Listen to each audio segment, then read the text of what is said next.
बोला कि मेगा तो तीन सर वो उसकी लगा दे खाने के लिए और जो आ गए अच्छा किया।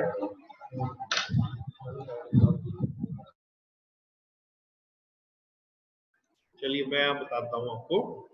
Let us start with another lecture of Unit 4, that is Human Engineering. In previous lecture, we have seen what was human factor engineering and the different definitions available. What is the approach of human factor engineering? And today we'll also see what is exactly economics and its multidisciplinary approaches rather. तो ये कैसे work करते हैं, पिछले class का मैं आपको revise करा देता हूँ. What is human factor engineering या human engineering? It is basically the arrangement or how that arrangement should be made. You know why we are working on this arrangement is to study. What to study? To study the respective design of the component or a machine which we are going to use. Now why we are concentrating on particular design of a machine? See, there are many factors while designing any machine or a component. When you are designing a component, you will see the functional design part of that component, कि उसको operate कैसे करना, उसको work कैसा करना, उसकी efficiency कैसी है, ये सारे उसमें ये सारे फैक्टर्स उसमें लगते हैं. और another thing is another design is aesthetic design. वो बनने के बाद कैसा लगेगा, उसमें क्या क्या चीजें कवर होंगी, कैसा लुक आना चाहिए, कैसा कलर आना चाहिए, ये सब होता है. लेकिन इन बिटवीन एक चीज और भी आती है when you are working on functional design. तो आप खुद सोच के देखो, एक चेयर है आपके घर में, आपके घर में जो चेयर होती है, पुराने जमाने में लकड़ी की चेयर जो बनती थी, तो वो चेयर अगर मैं कार के अंदर रख दूं तो आप बैठ के ड्राइव तो कर पाओगे, लेकिन क्या कार के लिए वो फिजिबल रहेगी? चेयर तो चेयर है, चेयर पे बैठना है आपको और बैठकर काम करना है, गाड़ी चलाना है या जो भी आपको काम करना है. But is that chair really a required one? क्या उसकी डिजाइन, क्या उसका कंफर्ट वैसा ही है जैसा हमको उस पर्टिकुलर एप्लीकेशन के लिए चाहिए? For a study chair it should be flat and sound. वो फ्लैट हो, अच्छा है, नींद नहीं आती. लेकिन एक जरूरत से ज्यादा फ्लैटनेस से जो लोअर बैक बॉडी है उसकी ब्लड की सप्लाई खत्म होने के चांस बढ़ते हैं. तो थोड़ा कुशन होना चाहिए. एक जरूरत से ज्यादा कुशन आएगा तो वहां नींद आ जाएगी. या एकदम फ्लैट रहेगा, चपटा रहेगा, कोई कुशन नहीं है, बिल्कुल भी जीरो कुशन है, तो अगेन ऑक्सीजन की सप्लाई कट ऑफ होती है बॉडी में. तो जो चेयर हमारे दादाजी यूज करते थे या जो चेयर हम डाइनिंग टेबल्स में यूज करते हैं या for any other purposes, if we are using those chairs, we cannot use in automobiles. So that's why we are studying this subject. In between functional design and aesthetic design, this ergonomic design comes into picture. Now how it comes into picture, we have to design that machine or a component because it is an interface between the two. Which two? Interface between that system and the end user, है ना. आपने ATM machines भी देखी है ना. ATM machines और operator माने जो अपना एटीएम से अपने पैसे निकाल रहा है या कोई भी और फंक्शन भी कर रहा है. आजकल और फंक्शंस भी एप्लीकेबल होते हैं, ठीक है. if that operator end user को कोई चीज पता ही नहीं है या उसके लिए बहुत मुश्किल है, तो वो उसके पैसे कैसे निकालेगा? So that interface should be as easy as possible, so even an illiterate person can understand what is there or not, how to operate. ये एक illiterate person को भी समझ में आना चाहिए. तो इसका इंटरफेस इतना आसान होना चाहिए It is not all about a literacy level of a person to operate that system. It is between system and the user, and that interface should be efficient one, and the efficiency of this interface will give you the productivity, and more the productivity comes out. That is the sole purpose of the total study here, which we are going to study, or which we are studying. Now for that we need to increase the interaction system or interaction phases between the user and the system to keep our system updated and increase the effectiveness of the system. अब आप simple देखो, बड़ा आसान होता है। मैंने आपको कल भी एक एग्जाम्पल लिया था कि हमारे पास जब लग्जरी व्हीकल्स में हम होते हैं तो ऑटोमेटिकली हम लोग जो रोड पे चलते हैं तो हम लोगों को लगता है बड़ी गाड़ी वाला बहुत तेजी से गया, लेकिन वो व्हीकल्स जो होते हैं लाइक बोलेरो, स्कॉर्पियो या बहुत ही लग्जरी गाड़ियां 8-8, 10-10 लाख वाली, there you won't even feel कि 60-70 की स्पीड कुछ लगती नहीं। वहां पे 80-90 पे 100 पे जब तक न जाए आदमी मजा नहीं आता, मतलब तब लगता है कि कुछ एफर्ट हमारी तरफ से लग रहा है गाड़ी चलाने में। 60-70 पे तो कुछ एफर्ट ही नहीं होता, बिल्कुल एफर्टलेस चलती है गाड़ी। तो ये उस गाड़ी का लेवल है, the kind of N interface जो मिला है वहां पर हमें, वो उस गाड़ी का इंटरफेस है, ऐसी एर्गोनॉमिक डिजाइन है, ऐसी फंक्शनैलिटी है उसकी। लेकिन when your vehicle comes at 90 और 100 किलोमीटर पर आवर की स्पीड पे आती है, then chance of an accident increases. Automatically chance of the accident increases. Why it happens? Can happen because of many reasons.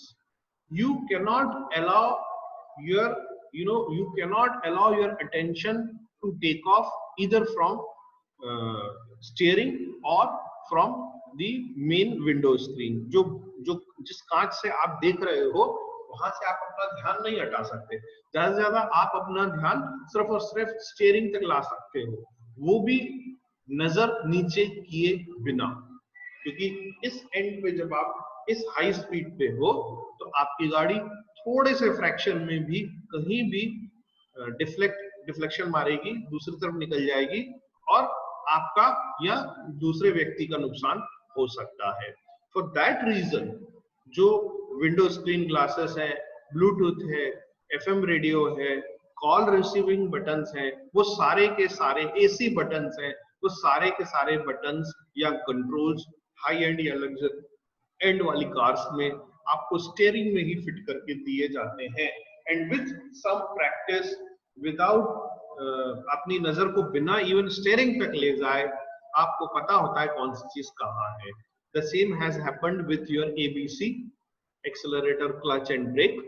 तीन होते हैं, वो जो लीवर, जो फुट पैडल्स हैं वो तीन होते हैं, लेकिन पैर तो आपके पास दो ही हैं। लेकिन even then the one who drives knows कि मेरे को कौन सा पैर कब उठाना है। नॉर्मली क्लच के लिए हमारा एक पैर एंगेज होता है, हम जो राइट लेग होता है नॉर्मली उसको ब्रेक और एक्सेलरेटर के बीच में मूव कराते रहते हैं, और क्लच वाला जो पैर है हमारा, whether it is unclutched at that time, I mean not engaged at that time, clutch is what it engages or disengages the gear, है ना।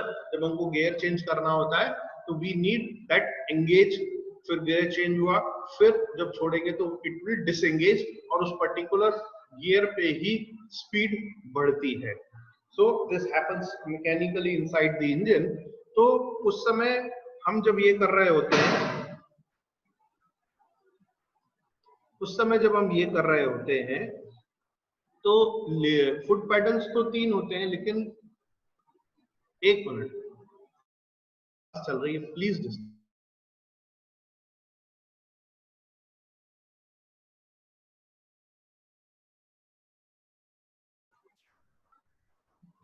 ठीक है, एनीवेज, तो उस समय हमारे पास तो फुट पैडल तीन ही होते हैं, लेकिन हमारे पास पैर हैं दो। लेकिन विथ लिटिल प्रैक्टिस हमको पता पड़ जाता है कि कौन सा क्लच या ब्रेक या एक्सेलरेटर कहाँ कब हमको लगाना है। विदाउट लुकिंग इनटू इट कि हमारा पैर सही जा रहा है कि नहीं। सिमिलरली जो स्टीयरिंग में सारे कंट्रोल्स आ जाते हैं, सम विथ लिटिल प्रैक्टिस हमें हमेशा पता रहता है कि स्टीयरिंग में राइट हैंड वाले अंगूठे से हम क्या दबा लेंगे और लेफ्ट हैंड वाले अंगूठे से क्या दबा लेंगे, हॉर्न कैसे दबाना है। Earlier we used to have horn at the centre. आपने पुरानी स्टीयरिंग की डिजाइन्स देखी होंगी तो हमारे पास एक सेंटर में एक छोटा सा सर्कल बल्ज आउट होता था जहां हॉर्न होती थी। माने स्टीयरिंग से आपको दो हाथ में से एक हाथ छोड़कर बीच का जो बल्ज है उसको प्रेस करना पड़ता था, then and only then you can operate that horn. ठीक है, लेकिन अभी क्या होता है, अभी जो आपकी स्टीयरिंग है उसमें जो बीच का मैक्सिमम हिस्सा है वो आपका हॉर्न में आ गया है। सो स्टीयरिंग पे हाथ रखते हुए भी आप दोनों हाथों के अंगूठे से जो हॉर्न है उसको अप्लाई कर सकते हैं। Similarly many other controls at luxury and automobiles has appeared nowadays. So there are many indicators on the screen only. जब आप गाड़ी चालू करते हो तभी आपको बहुत सारे इंडिकेटर्स वहां दिख जाते हैं, वहां पता पड़ जाते हैं कि अगर ऑयल नहीं है, अगर कुछ सीट बेल्ट आपने नहीं लगाया या आपकी की छूट गई गाड़ी में, तो डोर बंद करने से पहले तक आपकी गाड़ी जब की छूट जाती है तो वो इंजन बंद होने के बाद तो वो विसल करती है, वो सायरन करती है कि आप अपनी की निकाल लो, because once it is locked आप फिर उस की को निकालना आपके लिए मुश्किल होता है। So these are some ergonomic factors which we have discussed earlier also.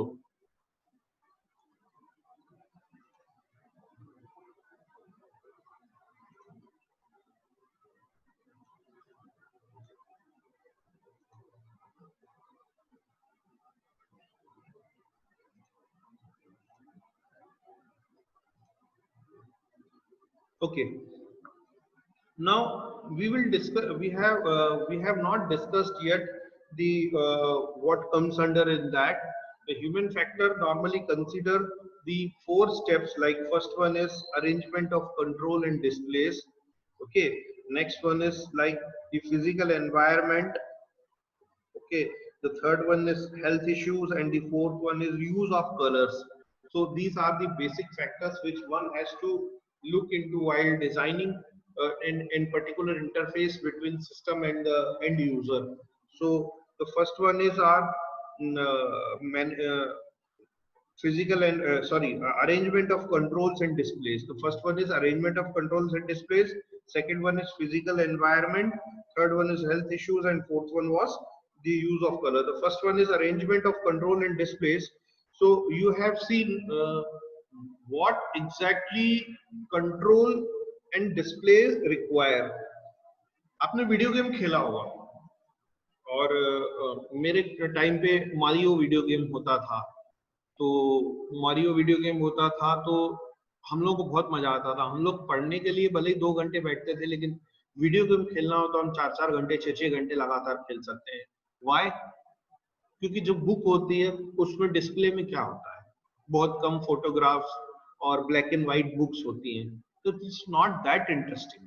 But the way video games has designed the use of in colour, Mario वो आग छोड़ रहा है ड्रैगन तो वो येलो कलर की है, वो उसको लग गई तो वो रेड हो गया, तो उसको जो ब्लड लेवल है वो रिड्यूस हो गया, वो सारा स्क्रीन पे आपको दिखता है। सो द प्रेजेंटेशन और द कंट्रोल्स, जो रिमोट है अपने पास, पहले वायर वाले रिमोट आते थे, अब वायरलेस वाले रिमोट्स आते हैं, है ना। अब तो 3D और 5D और 7D इमेजिनेशन लेवल भी आ गए हैं। So the more you work on the interface between the system and the end user, the more it will be interesting, the more it will be like you will stick to the system and work for long without any distraction, because when you work automatically distraction आ जाते हैं, वैसे आपको distraction affect नहीं करते। When you study automatically कहीं doggy के भौंकने की आवाज, कहीं गाड़ी की आवाज, ये सब सुनाई देने लगते हैं। सिमिलर जब आप प्रेयर करने लगते हो भगवान को तब भी ये आते हैं। तो मतलब अच्छे काम करने में डिस्ट्रैक्शन बढ़ता है, तो अच्छे कामों के इंटरफेस को भी क्यों ना ऐसा डिजाइन किया जाए कि चीजें आसान हो। तो यहाँ यही है कि बिना डिस्ट्रैक्शन के सामने वाला बढ़िया तरीके से काम कर पाए, उसके पास इजी एक्सेस हो। इजी एक्सेस हो, इजी एक्सेस कैसे होगा? इजी एक्सेस होगा से your phone has your phone is a good system and it has now grown up to level where you can say we have excellent interface between the system and the user. We have a number of apps with us, and what you used to do, if you are not doing, you should do. आपको एक folder बना लेना चाहिए, जैसे Google के जो apps हैं वो सारे एक में हो, और माइक्रोसॉफ्ट के जो एप्स हैं वो सारे एक फोल्डर में हो, या आप करते भी हो कई बार, पिक्चर्स हैं तो आपने पिक्चर्स लिख दिया, उसमें हर तरह की पिक्चर्स डाल दी अंदर, या उसमें भी आपने सब फोल्डर बना लिए, फैमिली पिक्चर्स अलग, फ्रेंड पिक्चर्स अलग, कॉलेज पिक्चर्स अलग। तो this is basically design of an interface where you can access the things within no time. I mean you need not to search कि यार इन सारी फोटोज में मेरी कॉलेज की फोटो कहाँ होगी, तो कॉलेज के फोल्डर में होगी। और कॉलेज के फोल्डर में भी यदि आपने कोई फोल्डर बना रखा है या उसका शॉर्टकट की अगर डेस्कटॉप पे रखा है तो things will be very easy. This is basically a designing of N interface, है ना। मेरे डेस्कटॉप पे मैंने कहाँ कौन कौन से, बेसिकली डेस्कटॉप पे जो रखना चाहिए वो शॉर्टकट्स ही रखने चाहिए, क्योंकि the things I have separated inside the folders has a shortcut on my desktop, क्योंकि वो ही एक पैनल है which is directly visible to me, और वहां से अगर मैं उसको डायरेक्ट ऑपरेट कर पाऊं तो things will be very easy. within no time I can search that thing and operate that thing, है ना। ऑपरेट करना यहाँ क्या है, चीजों को ढूंढना, ठीक है, अपन करते भी है और होता भी है। लाइक आप अपने लैपटॉप की या डेस्कटॉप की कीबोर्ड को ही देख लो। We have numerical keys, separate section of numerical keys on the right side of the keyboard also। जो कीबोर्ड बहुत छोटे होते हैं उनमें वो सेक्शन नहीं होता, but normally right hand side पे आपको पूरा 1 2 3 to 9 मिलता है, और मैथमेटिकल पूरा जो डिवीजन है, आई शुड से रादर, कि वो राइट हैंड साइड पे आपको मिल जाता है। देन एरो कीज का गुच्छा, चारों की एरो कीज एक जगह ही मिलती है, क्योंकि आपके हाथ को आदत हो जाएगी कि एरो कीज मुझे यहीं मिलती है। ऐसा नहीं होता कि एक एरो की लेफ्ट में है, एक राइट में है, एक सेंटर में है, एक कहीं और है, ये कभी नहीं होता। तो ये इंटरफेसेस को क्रिएट करने ही जैसी सिचुएशन होती है। आपके पास एंटर न्यूमेरिक कीज में भी होता है और अल्फाबेट में भी होता है, तो ताकि आपको अननेसेसरी अपने हाथों को स्ट्रेच न करना पड़े। And if effectiveness increases, the applicability increases, जितना ज्यादा आप अप्लाई कर पा रहे हो उतनी ज्यादा आपको प्रोडक्टिविटी मिलती है, बिकॉज ये छोटा छोटा टाइम जो वेस्ट नहीं होता है, it will save a big time and it will save the interest of the operator also. This will remain that operator engage for long without wastage of time and without wastage of interest। क्योंकि आपने video games में और इन सब में देखा होगा कि बिना इसके इंटरेस्ट खोए आसपास कुछ भी चल रहा हो, लेकिन वो बंदा अपना ध्यान नहीं भटकता। तो ये बहुत इंपॉर्टेंट है, अदरवाइज प्रोडक्टिविटी हमको नहीं मिलेगी अगर ऑपरेटर को आसानी नहीं हुई या उसका इंटरेस्ट हमने बनाए नहीं रखा। तो the same thing happens in our industrial machines also. उसमें सीएनसी मशीन्स हैं, एनसी मशीन्स हैं, डीएनसी मशीन्स हैं, वो पहले आती थी, आजकल फुली ऑटोमेटिक मशीन्स आ रही हैं। लेकिन once you have to fix the job, the program, जो बेसिक टेम्पलेट है जिसको आपको फॉलो करना है, जो प्रोटोकॉल है, आपको कूलेंट भी चेक करना है, आपको पाइप भी चेक करना है, everything you need to check, पूरे प्रॉपर सॉकेट्स आपको चेक करने हैं सारे। दूसरा उसके अलावा जो है we are talking about the physical environment. Physical environment is the it is kinds of space where user work over the system। तो ये क्या कहलाता है, इसको हम वर्क स्पेस भी कहते हैं। और ये वर्क स्पेस जो होता है यूजर फ्रेंडली होना चाहिए ये वर्क स्पेस। वर्क स्पेस में माना if a male is working he can work, if a female is working she can also work, और अलग अलग फिजिकल जो उनके कैरेक्टरिस्टिक्स है, फिजियोलॉजिकल कैरेक्टरिस्टिक्स हैं, हाइट में ज्यादा है, बड़े हैं, कम है, वो सारे उसको अडॉप्ट कर पाने चाहिए, है ना। ठीक है, तो और उसमें तो हमने ये देखा, और किस पोस्चर में हमको वहां रहना है, किस पोस्चर में हमको वहां रहना है, that has to be you know that is coming under physical environment, physical environment, that जो वो मशीन जो है, वो सिस्टम जो है, उसको कैसे यूज करना है, खड़े होके करना है, बैठ के करना है, या बहुत ही कंफर्टेबल चेयर है, या हमको कंटिन्यूस चलते रहना है वहां पर। तो ये सारे फैक्टर्स हैं, one has to see. Another thing is, जैसे मैंने आपको पहले ही डिस्कस किया था, तो वो दादाजी वाली चेयर, अगर सिटिंग वर्क है, उस मशीन को सिट करके ऑपरेट करना है, तो we can not put a दादाजी वाली chair instead of a ergonomically designed chair, because उसमें बहुत सारी चीजें हमको देखनी होती हैं, we have to design the chair। उस चेयर में हाइट एडजस्टमेंट भी होना चाहिए, रिवॉल्विंग भी होनी चाहिए। हाइट एडजस्टमेंट लिए अगेन मैंने आपको बताया था कि बहुत सारे जो ऑपरेटर्स हैं उनकी हाइट अलग हो सकती है। सो एक्चुअली क्या मेन पर्पस क्या होता है, जो आउटसाइड हाइट होती है that should be on the terminal directly, वो आपको टर्मिनल को, और जो कंट्रोल्स हैं डिस्प्ले के, वो आपके सफिशिएंटली नीचे होने चाहिए, या एटलीस्ट जो स्क्रीन है वो आपकी आई साइड पे होनी चाहिए।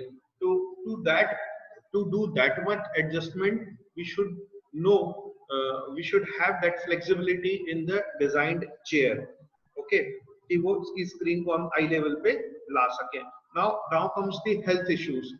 हेल्थ इश्यूज में ये होता है कि जैसे हमारी चेयर डिजाइन्ड नहीं है और हमारी स्क्रीन जो है वो आई साइड पे नहीं है, फॉर एन आवर और सो हम लोग 1-2 घंटे के लिए ऊंची गर्दन करके बैठ सकते हैं, but we can not sit it for 8 hours with same productivity output. और हम अगर करने की कोशिश भी करते हैं तो we will be having a lot many injuries in our neck, it can happen, और एट आवर बैक, जो स्पाइन है उसमें प्रॉब्लम्स आ सकती हैं। So this way we cannot keep on working for long with same productivity, or health issues आएंगे। Another thing is like eyesight, जो वहाँ जो ब्राइटनेस है लाइट की, बाय द टाइम वो भी उतनी नहीं होनी चाहिए कि आंखों को फ्लैश करे, और उतनी कम भी नहीं होनी चाहिए कि आंखों को बहुत जोर लगाना पड़े। दोनों ही केसेस में आई स्ट्रेस लेवल हाई रहता है, वो नहीं होना चाहिए, और इट शुड बी ऑप्टिमम। और ऑप्टिमम भी कैसा हो, अगर सिस्टम इटसेल्फ अंडरस्टैंड कि क्या किस कंडीशन में, जैसे हमारे मोबाइल फोन्स में होता है, हम ऑटोमेटिक मोड पे छोड़ देते हैं, मैनुअल मोड और ऑटोमेटिक मोड रहते हैं, ऑटोमेटिक मोड पे भी अगर हम छोड़ देंगे तो कितनी डार्कनेस है उस हिसाब से जो सिस्टम की ब्राइटनेस है या सराउंडिंग की ब्राइटनेस है वो भी चेंज हो जाती है। Nowadays we have seen many advertisement like Wipro में आती हैं, Alexa turn on the tubelight, Alexa turn on the hall fan, Alexa do that, Alexa do that. So this Alexa is nothing but ergonomic study and the automation in the electrical facilities. So this kind of facilities doesn't require to disturb our concentrations over a period of time. अगर मैं आया हूँ घर में और तुरंत मुझे कुछ काम दिमाग में आया है और मैं वो करने लगा हूँ, तो by the time I can order someone to switch on the phone, switch on the tube light, switch on the fan, और उसको रेगुलेट करने के लिए मुझे बार बार उठने की जरूरत नहीं है। I can order that thing by sitting at my place itself, so it happens. So these are the things which nowadays are coming in ergonomics, है ना। और now here comes the use of the color, okay, so use of the color is pretty important। अच्छा, दूसरी चीज health issues में noise भी एक factor है। एज आई टोल्ड यू, जब भी हम पढ़ने बैठते हैं तो बहुत सारा नॉइस आता है, और स्पेशली हमने ये फील किया होगा जब हम 10th और 12th के एग्जाम देते थे, तो या जब भी हम एग्जाम देते हैं 1S की प्रैक्टिस की, ऐसे वाले साउंड प्रूफ रूम में जाके बैठूं जहां डिस्टरबेंस ना हो, और अगर होता भी है तो कान में उंगलियां फंसा के रखते हैं ताकि कोई आवाज ना आए और मैं अपनी चीज को अच्छे से याद कर पाऊं। तो ये चीज हमने प्रैक्टिकली देखी है स्टूडेंट लेवल पे, और हम सभी ने देखी है इनफैक्ट, और इंडस्ट्रीज में ये चीज काफी ज्यादा रहती है, जिसके कारण ईयर ट्रबल्स कई बार रहते हैं। और इसका इफेक्ट हमने देखा है, जो इंडस्ट्रीज में शॉप फ्लोर पे काम करते हैं उनका ऊंचा बोलना और ऊंचा सुनना, ये इफेक्ट वहां आ जाता है। सो नॉर्मली हम अच्छे इंडस्ट्रीज की प्रैक्टिस देखें तो दे गिव हेडफोन टाइप की चीज देते हैं जिससे नॉइस लेवल उनके ईयर्स की को अफेक्ट नहीं करता, और जब अफेक्ट नहीं करता तो मेनी ऑफ द टाइम्स जो उनका इस नॉइस के कारण डिस्ट्रैक्शन होता है वर्क से, वो भी नहीं हिलता। बिकॉज अ लिटिल एंट्री में कोई छोटी सी गड़बड़ भी बड़ी मुसीबत क्रिएट कर सकती है, एक बड़ा जॉब पीस खराब कर सकती है, और हो सकता है कि उस ऑपरेटर को ही मशीन कुछ ऐसा एक्ट कर जाए उसके कारण कि उस ऑपरेटर को ही नुकसान हो। तो मेनी थिंग्स कुड हैपन अगर उनका कंसंट्रेशन लॉस होता है तो। दूसरा है सिलेक्शन ऑफ कलर्स। तो सिलेक्शन ऑफ कलर्स में ऐसे भी कलर नहीं हो, हमने कई बार कलर्स देखे हैं जो बिल्कुल ब्राइट होते हैं, जो बिल्कुल चुभते हैं, और कुछ कलर्स हमने देखे हैं जो हमको ऑब्जर्वेशन से फील होता है बड़े सूदिंग कलर हैं। इन कलर्स को तो देखकर ऐसा लगता है मानो देखते ही रहो। तो ऐसे कलर्स हमको रहने चाहिए। Normally we have seen red colour shows the danger, and yellow या orange color shows the attention, now it's a time to act upon क्या करना है, and green color normally system shows that your system is in safe mode.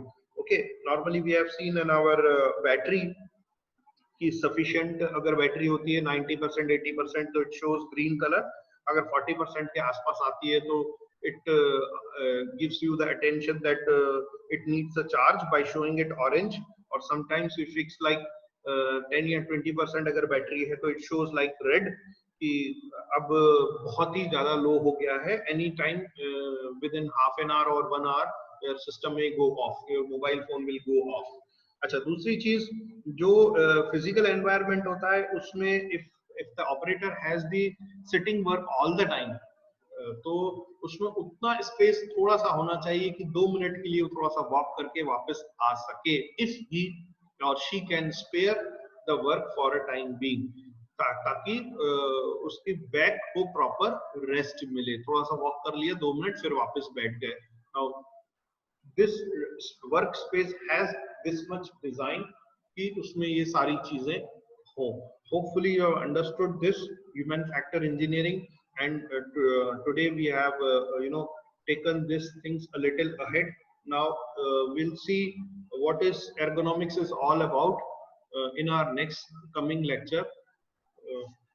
And it's such a multidisciplinary act, so it has certain points to discuss, like engineering, physiology, anatomy, physiology, industrial hygiene, and many of the things we will study in detail, how it helps in increasing the productivity, and thereby the correlation of all the factors with the productivity.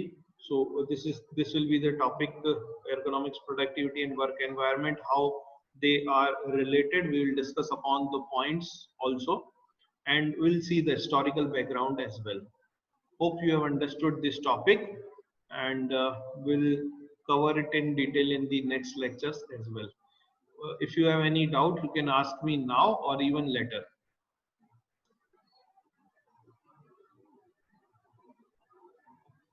We have 1 minute to go. If you have any doubt, you can definitely ask me now or even in the next class.